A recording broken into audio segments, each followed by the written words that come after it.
um, my reaction video about Warren Buffett Snowball by Alice Schroeder. Um, Warren Buffett is probably the most famous investor of the 20th and 21st century, maybe even of all time. Overall, the Snowball does a great job of telling the reader who Warren Buffett really is, from his investment strategy to his extramarital relationship, from his childhood to his legal troubles with a newspaper in New York. Schroeder does an excellent job of covering anything and everything of note. She does a particular good job in this novel of discussing changes in Buffett's life and why they happened. She discusses why his stance on spending softened somewhat, why he made the investment decision he did, and how his standards for a good investment changed over time. How he rose from a nobody to our mental image from American investing and business, and how he built new friendships and relationships. Additionally, Schroeder does a terrific job in this novel of getting the inside of Buffett's head and showing the reader why he thinks about things the way he does.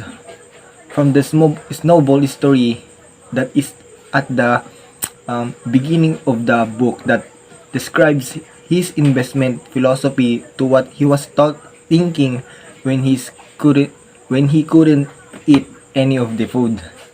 Schroeder uses story after story in the snowball to teach the reader about Buffett's true process.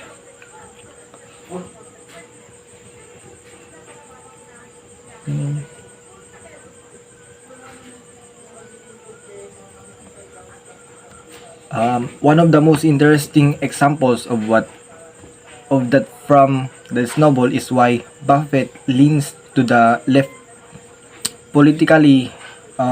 His father was one of the most strongest Republicans in the country and a member of the John Birch Society, which was a radically anti-communist organization. But Buffett decided growing up a Republican, turned to the left as he got wealthier. Because why? Why he thought that as an Americans, we have responsibility to pay higher taxes and try to bring up the world up to our standard of living, and disagree with him on that. But it's fair point and does make him a radical. There were some aspects of this novel that I didn't particularly like. While I generally enjoyed Schroeder's use of both anecdotes and long stories to set the stage of critical moments, those stories were at the time a bit too long and distracted me from the main subject. Warren Buffett, the book could have been edited down by a bit to be a biography of only Buffett rather than Buffett and people he knew at various stages in life. Additionally, Schroeder is lot to criticize Buffett in any way, even when he was clearly in the wrong. She gives him the benefit of doubt that made the snowball a bit over complimentary in my opinion. Overall, however, I thought the snowball was excellent. It reminded me of the importance of investing. It shows how to take advantage of compounding.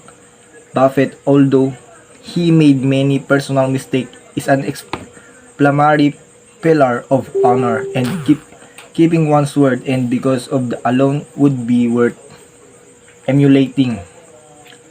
And the most interestingly to me, the snowball demystifies Berkshire Hathaway. Many of us have heard of it, and Warren Buffett, but don't really know how it started, or how it became such a large sprawling column.